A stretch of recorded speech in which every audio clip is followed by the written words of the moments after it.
বৃষ্টি সবে সবে থেমেছে। পালকি এগিয়ে চলেছে হুমনা হুমনা শব্দ তুলে।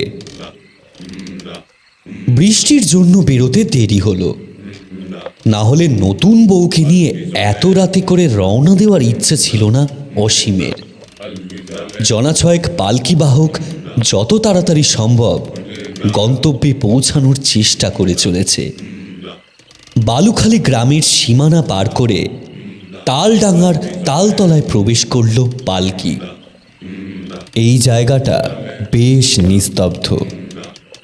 রাতের দিকে ঝিঁঝি পোকার ডাক ছাড়া একটা শিয়ালের ডাকও শোনা যায় না। পার্বতী স্বামীর গা ঘেঁষে বসল। অসীম হেসে জিজ্ঞাসা করল, কি হলো, ভয় পাচ্ছ? পার্বতী মৃদুস্বরে বলল, এত অন্ধকার না, তাই একটু ভয় ভয় লাগছে। এদিকে এসেছো এর আগে? শুনেছি এই জায়গার তালের রস খুব প্রসিদ্ধ। মুখ ঘোমটায় আড়াল করা না থাকলে অসীম দেখতে পেত। পার্বতীর মুখটা এই কথাটা শুনেই কৃষ্ণবর্ণ ধারণ করেছে। থেমে থেমে সে উত্তর দিল, না, আমি তো এই গায়ে আগে আসিনি। এত বড় একটা মিথ্যের আশ্রয় নিতেই হতো পার্বতীকে। পুরো বিষয়টা জানাজানি হলে ওর বিবাহিত জীবন শুরু হওয়ার পূর্বেই শেষ হয়ে যাবে। এমন সময় হঠাৎ পালকি থেমে গেল। ওরা বুঝল পালকি ধীরে ধীরে নিচে নামছে। অসীমের ভ্রু কুঁচকে গেল। সে গলা তুলে পালকি বাহকদের উদ্দেশ্যে প্রশ্ন ছুড়ল। কি হলো, হয়ে থামলে কেন? কোনো উত্তর নেই। অসীম স্ত্রীকে বলল, দাঁড়াও তো, একটু দেখি বেরিয়ে। এখানে না না, যাবেন না। আরে না গেলে বুঝবো কি করে? ডাকাত টাকাত আছে বলে তো শুনিনি।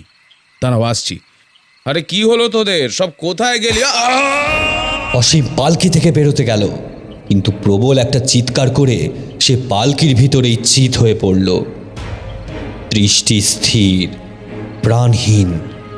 বুকের বাম দিকে গাঁথা রয়েছে একটা ছোরা। পার্বতী এই দৃশ্য দেখে আর্তচিৎকার করে উঠল। পালকি ঠিক সময় পৌঁছয়নি দেখে সকলে দল বেঁধে ওদের খুঁজতে বেরিয়েছে। তখনও ভোর হয়নি। হাতে লণ্ঠন নিয়ে তালডাঙ্গার তালতলায় প্রবেশ করতেই সেই নির্জন ছায়াময় স্থানে তাদের চোখে পড়ে এক ভয়াবহ দৃশ্য। অসীমের নিথর দেহ বুকে ছোড়া গাঁথা অবস্থায় পড়ে আছে পালকির ভিতর, আর পার্বতী, তার মৃত্যু দৃশ্য আরও ভয়ানক। পার্বতীর শরীরটা রয়েছে পালকির ভিতরে, কিন্তু মুন্ডুটা রয়েছে একটা তাল গাছের নিচে, যেন কেউ নৃশংসভাবে মাথাটা কেটে বাইরে ছুঁড়ে ফেলে দিয়েছে। আর সেই 6 জন পালকি বাহক, তাদের কোনো চিহ্নই নেই সেখানে, যেন তারা কর্পূরের মতো উধাও হয়ে গেছে। এ কাজ ডাকাত বা চোর ছেঁচড়ের হলে বরবধূর গায়ের গয়না উধাও হতো, কিন্তু তা হয়নি। সুতরাং প্রত্যেকের মুখে মুখে তখন কেবল একটাই কথা, এই কাজ কোনো মানুষের দ্বারা সম্ভব নয়।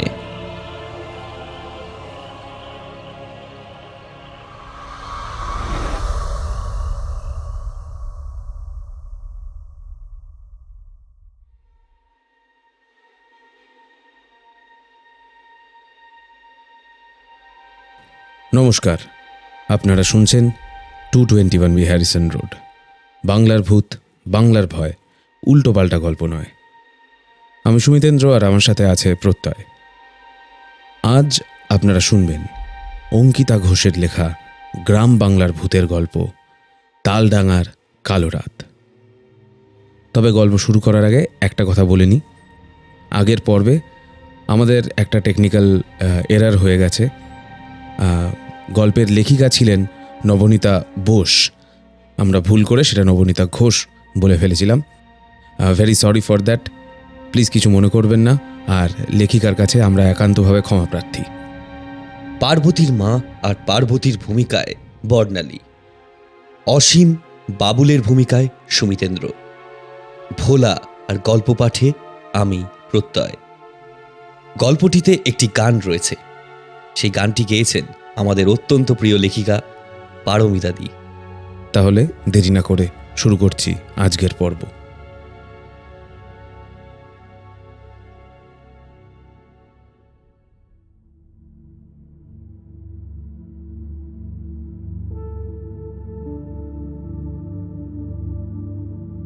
তালডাঙ্গা গ্রাম। এখানে যতদূর চোখ যায় চারদিক জুড়ে দেখা যায় সারি সারি তাল গাছ। মাথা উঁচিয়ে লম্বা ছায়াময় তাল গাছগুলি এক একটা যেন সজাগ প্রহরী রূপে দণ্ডায়মান। সেই গাছগুলোকে ঘিরেই গড়ে উঠেছে গ্রামের মূল রুজির পথ। কেউ তালের রস বিক্রি করে, কেউ তা থেকে গুড় বানিয়ে বিক্রি করে, আবার কেউ কেউ গোপনে তাড়ি বানায় বলেও শোনা যায়। তালের রস সংগ্রহ করা হয় সাধারণত ভোর রাতে, কারণ রোদ উঠলে রস টকে যাওয়ার সম্ভাবনা থাকে।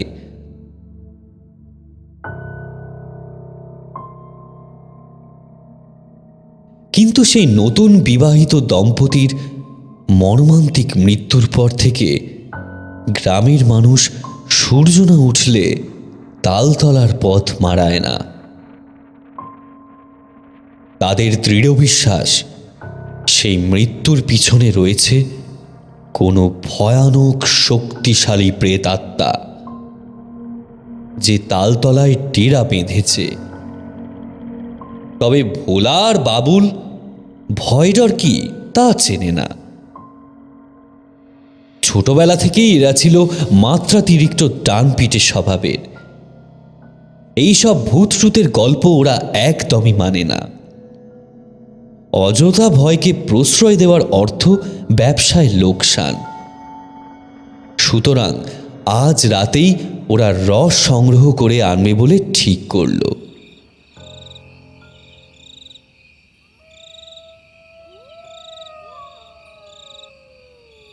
রাত তখন 2টো পেরিয়ে গেছে। সবেমাত্র থেমেছে বৃষ্টি, কিন্তু আকাশ এখনো মাঝে মাঝেই হুঙ্কার দিয়ে উঠছে। বজ্রের বিকট শব্দ ছড়িয়ে পড়ছে তালতলার ফাঁকা মাঠ পেরিয়ে গ্রামের উত্তর দিকের সেই মেঠো পথে, যেটা সারাদিনের বৃষ্টির ফলে কাদা কাদা হয়ে আছে। সেই পথেই পা ফেলেছে দুজন মানুষ, বাবুল আর ভোলা। মাঠ স্যাঁতস্যাঁতে, বাতাস ঠান্ডা, ঝিঁঝি পোকার কলরব। দূরের গাছগুলোর গা বেয়ে কুয়াশা পাক খাচ্ছে। ভোলা একটু সন্ত্রস্ত হয়ে রয়েছে, কিন্তু বাবুল মনের আনন্দে গুনগুন করে গান করছে। তালতলায় প্রবেশ করতেই ভোলা বলল, বাবুল, রাতে কি আমাদের এখানে আসার দরকার ছিল? সবার মতো আমরাও তো সকালেই এই কাজ করতে পারতাম। সকালে আমরা এদিকে আসার আগে এই গাছের মাল উদাও হয়ে যেত। গতকাল 3 খানা হাড়ি খালি পেয়েছি। হ্যাঁ, সেও শুনলাম বটে, কিন্তু রাতে ওই ঘটনার পর ও ঘটনার পর তুইও ভূতের ভয় পাচ্ছিস নাকি রে? কেন ভাই, তোর তো ভয় পাওয়ার কোনো কারণ নাই। এমন সময় আবার ভীষণ জোরে বাজ পড়ল। ভোলা থতমত খেয়ে বলল, দেখ দেখ, বাদ যদি আমাদের মাথায় এসে পড়ে তাহলে আর দেখতে হবে না। সুখ কত বাজে কথা কইস না। আজ ভিড়ে গেলে কাল এসে দেখবি হাড়ি খালি। এই গ্রামের লোকের বজ্জাতির আর শেষ নেই। উফ, চলে তো এলাম, কাছে উঠে যা তাহলে। হাঁড়ি নামিয়ে তাড়াতাড়ি ফিরে যাই চল। দূর মরা, এখন না, একটু বসে খাওয়া দাওয়া শেষ করি, তারপর তো গাছে ওঠা। বাবুল অদ্ভুতভাবে হেসে বলল, নে নে, চাটাই বিছিয়ে দে, তারপর তোকে একটা জিনিস দেবো। ভোলা চাটাই বিছিয়ে দিল গাছের নিচে। ওরা দুজনেই সেখানে বসল। বাবুল হাতে ধরা হাঁড়িটা ভোলার দিকে এগিয়ে বলল, নে চটপট মেরে দে। মেরে দেবো মানে? কি আছে এতে? উফ, মেলা বকিস না তো। রস আছে, রস। খা না একবার, দেখবি এই সুন্দর অমাবস্যার রাতেও চারিদিকে ঝিকিমিকি আলো দেখতে পাবি রে বাপ। খা না রে, খা না রে বাপ, খা না একবার। ভোলা হাঁড়ি নিয়ে এক ঢোক খেয়ে বলল, বাবা, কেমন একটা অদ্ভুত খেতে। এটা কি? তারি। তারি? চোখ গোল গোল করে চেয়ে দেখল বাবুলের দিকে। তুই তারি বানাস? হ্যাঁ, আমার বাপও বানাতো। বালুখালীর বাজারে একটা গোপন আড্ডা আছে, সেখানে ভাবছি তারি বেচে আসবো। 2-4 পয়সা বেশি আসবে, এই যা। যা বলেছিস। দুজনেই নিস্তব্ধ তালবনে হো হো করে হেসে উঠল। চাটাইয়ের ওপরে রাখা হাঁড়ি ফাঁকা হয়েছে। দূরে পাতায় টুপটাপ করে বৃষ্টির জল পড়ছে। ভোলা আর বাবুল সামান্য ঝিমিয়ে বসে রয়েছে। ভোলা বলল, কি জিনিস খাওয়ালি রে বাবুল? এ না খেলে তো জীবনই বৃথা।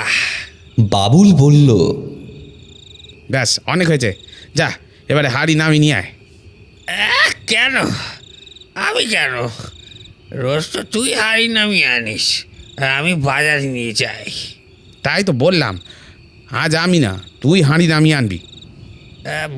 কিন্তু হিমালয়ে বেঁধেছ আমায়, হঠাৎ ভোলার কানের কাছে একটা মেইলি হাসির শব্দ বাতাসে ভেসে এলো।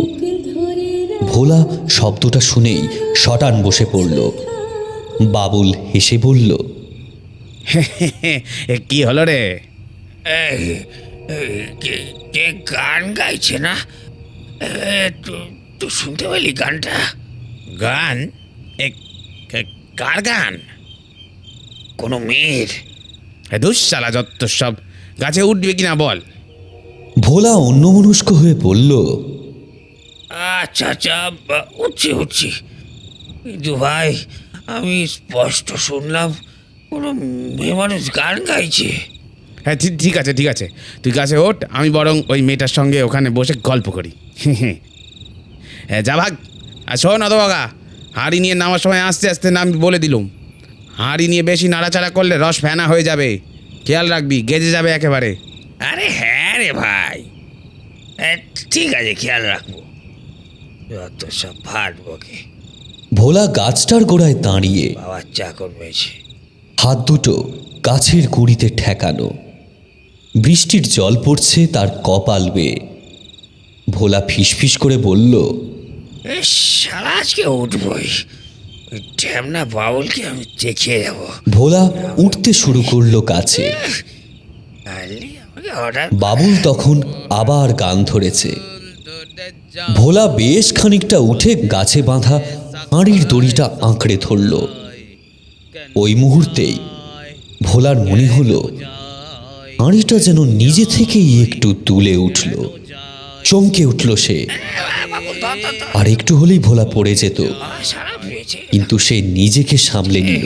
কেন হয়ে যেত? এর মধ্যে বাবুল নিচ থেকে হাঁক দিল, আরে কি রে, ওখানে তালের রসের হাঁড়ির মতো জমে গেলি নাকি? আরে নাম শালা, নাম। ভোলা ধীরে ধীরে কাঁপা হাতে হাঁড়ি নিয়ে নেমে আসে। নিচে মাথায় ছাতা দিয়ে চাটাইতে বসে আছে বাবুল। ভোলা নামতেই বলল, দেখলি তো কত সহজ কাজ। যা, পরপর যে কটা হাঁড়ি বেঁধে রেখেছিলাম নামিয়ে আনে এবার, যা। এই সবই কি আমি নামাবো নাকি? হ্যাঁ, আরে তোকে শিখতে হবে না?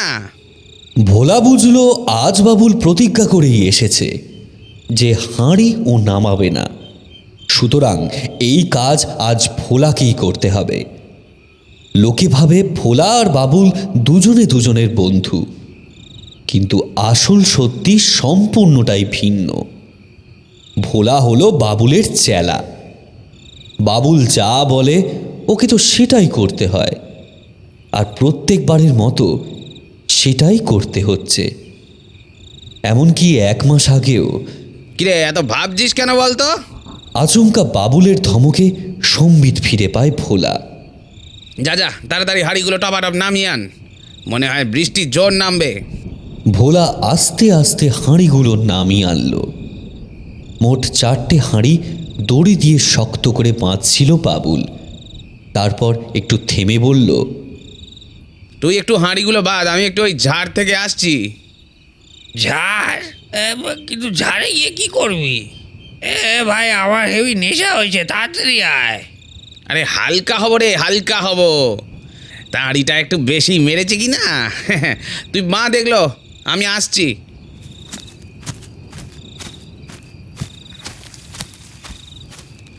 শালা নেশা করবে আর মুজবে তো সব ভাগ।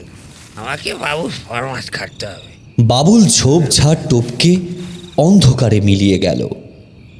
বাবুলের হাঁড়িগুলো দড়ি দিয়ে বাঁধার সময় ভোলার মনে হলো বাবুলের হাঁড়িগুলো একটু বেশি ভারী। এমন সময় ওর মাথায় একটা বদমাইশি বুদ্ধি খেলে গেল। বাবুলকে সরাসরি জব্দ করার সাহস ওর নেই, তাই বাবুলের হাঁড়ি থেকে একটু রস চুরি করে নিজের হাঁড়িতে ঢেলে নেওয়ার লোভ সে সামলাতে পারল না। ভোলা ঝোপঝাড়গুলোর দিকে সতর্ক দৃষ্টি নিক্ষেপ করে দেখল বাবুল এখনো আসছে না। সে চুপি চুপি বাবুলের হাঁড়িটা তুলতেই বিদ্যুতের এক ঝলকে হঠাৎ তার চোখ আটকে গেল। রসের ভেতর কি যেন নড়ছে। না না, চালের মতো কিছু হাঁড়ির মুখে রসের উপরে ভাসছে। ভোলা হাঁড়ির ভিতরে হাত ঢুকিয়ে সেই জিনিসগুলোকে তুলে এনে দেখল 1 মুঠো চুল। ভোলা চোখ বড় বড় করে বলল, চুল? এত চুল কোথা থেকে? এত বড় চুল নিশ্চয়ই কোনো মেয়ে মানুষেরই হবে, কিন্তু সেটাই হাঁড়িতে এলো কি করে? হাঁড়ি তো আর মাটিতে ছিল না, ছিল গাছের ওপরে। চুল ধরে টানতে টানতে কিছু একটা যেন হাঁড়ির মুখে আটকে গেল। ভোলা একটু জোর দিয়ে টানতেই ওর হাতে উঠে এলো লম্বা লম্বা চুল বিশিষ্ট একটা মেয়ে মানুষের কাটা মাথা। ভোলার শরীর ঠান্ডা হয়ে গেল। বিদ্যুতের ঝলকানিতে মেয়ে মানুষের আস্ত মুখটা চকচক করে ফুটে উঠল। ভোলা সেই মেয়েটির মুখ চিনতে পারল। কাঁপা কাঁপা স্বরে অস্ফুটে বলে উঠল, পার্বতী? ঠিক তখনই মেয়েটির চোখ খুলে অগ্নিদৃষ্টি নিক্ষেপ করল ভোলার দিকে।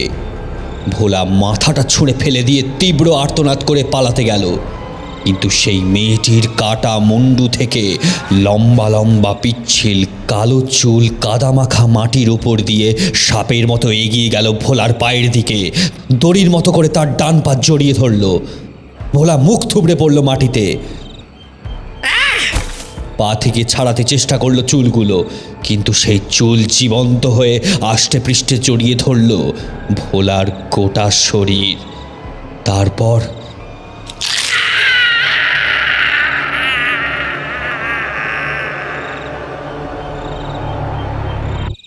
ভোলার চিৎকার না? হ্যাঁ, আবার কি হলো? বাবুল পুকুর পাড়ে তাড়াতাড়ি হাত ডুবিয়ে মুখে চোখে একটু জল দিয়ে নিল।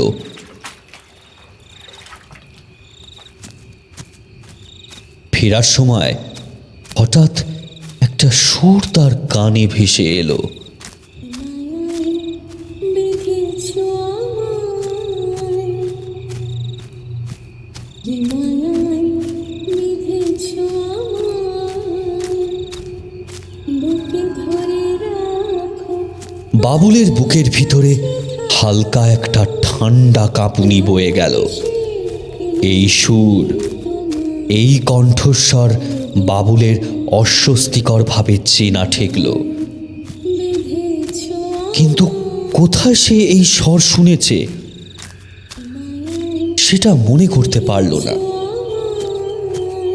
আর দেরি না করে বাবুল ছুটে চলল সেই দিকে যেখানে ভোলাকে রেখে এসেছিল। সেখানে গিয়ে দেখল চাটাই ফাঁকা, ভোলা নেই, আর ভোলার হাঁড়িও নেই। বাবুল মনে মনে বলল, শালা ভিতর ডিম নিজের হাড়ি নিয়ে আমায় ফেলে পালালো। বাবুল নিজের হাঁড়ি হাতে নিয়ে তালতলার পথ ধরল। হাঁটতে হাঁটতে সে গজগজ করে চলল। এই তুই শালা সামনে থাকলে এক আবার সেই গানের সুর। বেঁধেছ এত রাতে কোন মেয়ে এই জঙ্গলে এসে গান গাইবে? ভূতের উপদ্রব যে এখানে নেই তা বাবুল ভালোভাবেই জানে। বুকে ধরে কিন্তু এত চেনা চেনা লাগছে কেন সুরটা? হঠাৎ বাবুলের স্মৃতির পর্দার মধ্যে দিয়ে একটা হাসি মুখ ভেসে উঠল, যে এই সুরটা একমাত্র বাবুলের জন্যই গাইতো। বাবুল থমকে দাঁড়িয়ে অস্ফুটে বলে উঠল, পার্বতী কিন্তু পার্বতী তো মাসখানেক আগেই এই তালতলাতেই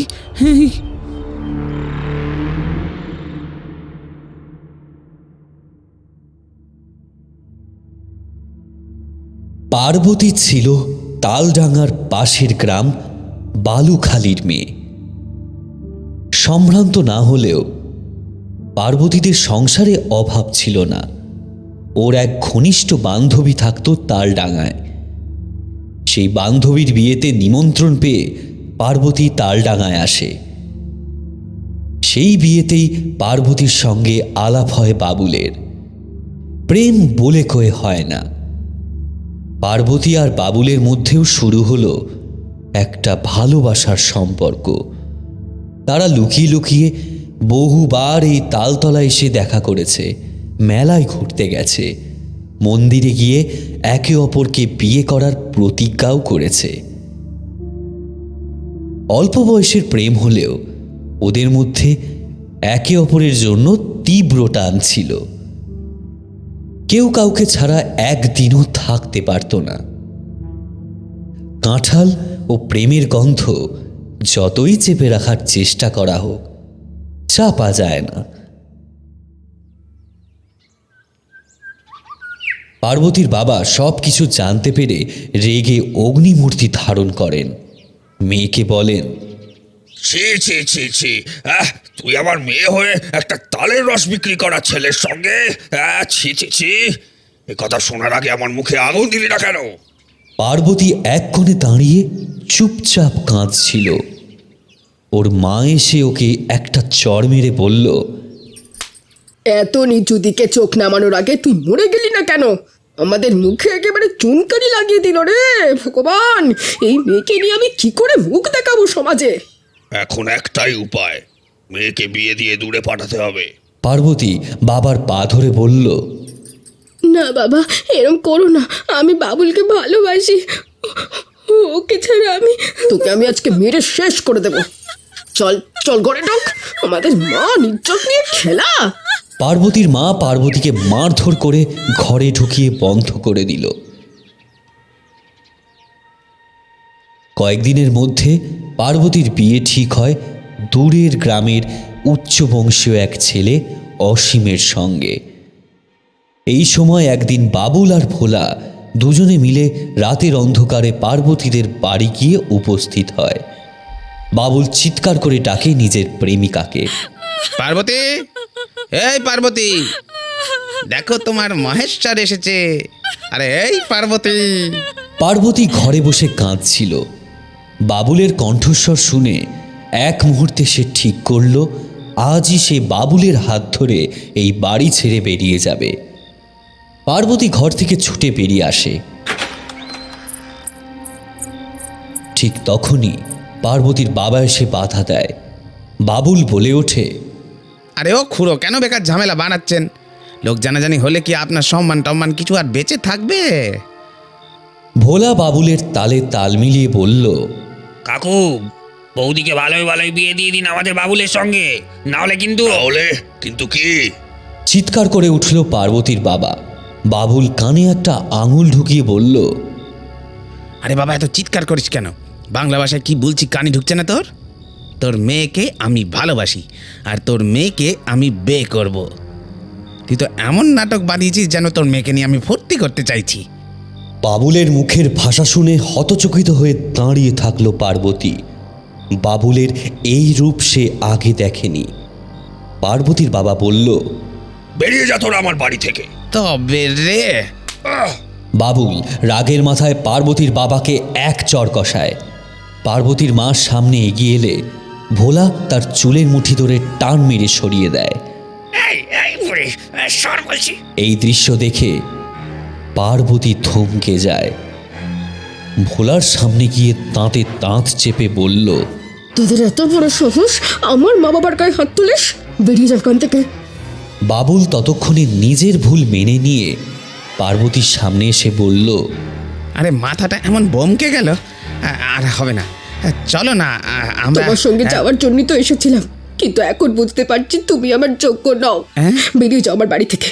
তোমাদের যেন এই বাড়ির ত্রিসীমানায় আমি আর না দেখি। দেখলে দারোগার কাছে টানতে টানতে নিয়ে যাব। বেরিয়ে যাও বলছি। সেই দিন ভোলা আর বাবুল বেরিয়ে গেল। এরপর অনেক অনুনয় বিনয় করেও বাবুল পার্বতীর মন গলাতে পারেনি। পার্বতী তার বাবার পছন্দের পাত্রকেই বিয়ে করল, কিন্তু বাবুলের মনের প্রতিশোধ স্পৃহা তখনও নেভেনি। বিয়ের পরের দিন শ্বশুরবাড়ি যাওয়ার জন্য যখন পার্বতী আর অসীম পালকি করে রওনা দেয়, তাদের যে তালতলা হয়ে যেতে হবে সে খবর বাবুলের কাছে ছিল। সেই সুযোগে আগেই পালকি বাহকদের টাকা দিয়ে হাত করেছিল বাবুল। ঠিক জায়গায় পালকি নামিয়ে তারা চলে যেতেই বাবুল একটা ছোরা নিয়ে এগিয়ে যায় পালকির দিকে। অসীম বেরোতেই সেটা ওর বুকের মধ্যে গেঁথে দেয় বাবুল। তারপর পার্বতীকে পালকি থেকে বের করে ওর গলা কেটে আলাদা করে ফেলে মাথাটাকে। মুন্ডুটা হাতে নিয়ে বাবুল দাঁতে দাঁত চেপে বলেছিল, খুব শখ না সংসার করার? হ্যাঁ, কর সংসার। হ্যাঁ, ছুঁড়ে ফেলে দেয় মাথাটা।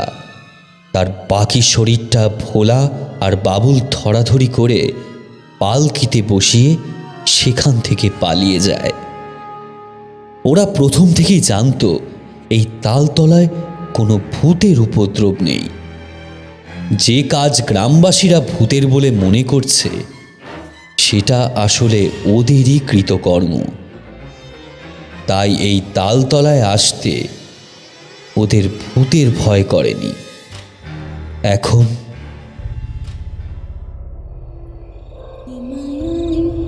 বেঁধেছ আমায়, আবার সেই মেয়েলি সুর কানে ভেসে আসতে বাস্তবে ফিরল বাবুল। ওর হাত থেকে হাঁড়ি মাটিতে পড়ে সশব্দে ফেটে গেল। পার্বতী, হে, ফেলেছি তোমায়। আমি পার্বতী। বাবুলের কানের পাশ দিয়ে ফিস ফিস স্বরে কথাটা বলেই কেউ ছুটে চলে গেল একটা গাছের আড়ালে। বিস্ফারিত দৃষ্টিতে বাবুল দেখল দূরের একটা তাল গাছের পিছন থেকে এক ছায়ামূর্তি ধীরে ধীরে বেরিয়ে এলো। তাকে স্পষ্ট দেখা না গেলেও বাবুল নিশ্চিত সেই পার্বতী। ঠিক তখনই বাবুলের পায়ের কাছে গোল মতো কিছু একটা গড়িয়ে চলে এলো। বাবুল নিচু হয়ে সেই গোল বস্তুটি তুলে নিল। বিদ্যুতের অনবরত ঝলকে চোখে পড়ল সেটা একটা কাটা মাথা আর মুখটা পার্বতীর। বিদ্যুৎ চমকালো, সঙ্গে বজ্রের বিকট শব্দ। ঝমঝমিয়ে নামল বৃষ্টি। উপর থেকে ঝাঁপিয়ে পড়ে বাবুলের পিঠে ঝুলে রইল। ওর হাতে ধরা মাথাটা যেন আঠার মতো লেগে আছে।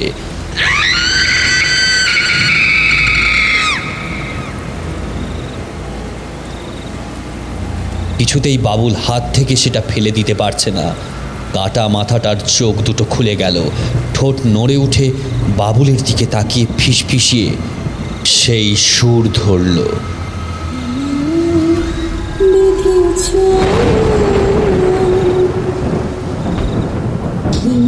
বাবুলের অন্তিম আর্তনাদে কেঁপে উঠল সম্পূর্ণ তালতলার মাঠ। ধরে আরো কাছে থাকো, ভালোবেসে ফেলেছি তোমায়, ওগো প্রিয়, এই মায়ায় বেঁধেছ আমায়।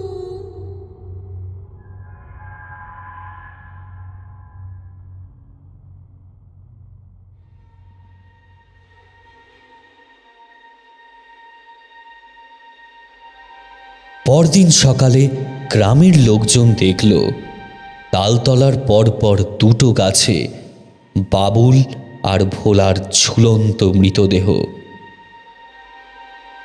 ওদের গলায় বাঁধা লম্বা চুলের কীট, চোখ দুটো খোলা, জিভ বেরিয়ে গলা অবধি নেমে এসেছে।